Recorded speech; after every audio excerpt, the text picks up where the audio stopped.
তো দেখো বন্ধুরা, আমি চলে এসেছি গোলাপ ফুলের বাগানে। তো তোমাদের বলেছিলাম আমি আগের ভিডিওতে গোলাপ ফুল বাগানটা পুরোটা ঘুরিয়ে দেখাবো। তো চলো। তো এই গাছগুলো করার জন্য গাছগুলোতে কলম করা হয়েছিল মিস্ত্রি ডেকে। তো আমি একটা কাকুর কাছ থেকে জানতে পেরেছি।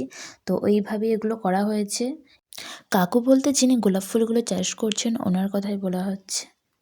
আর এখানে দেখো কতগুলো গোলাপ ফুল তোলা হয়েছে।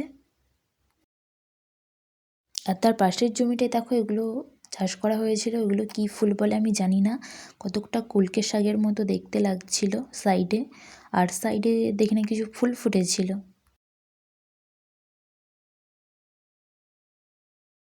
আর এখানে দূর থেকে বাগানের ভিউটা বেশ ভালোই আসছিল।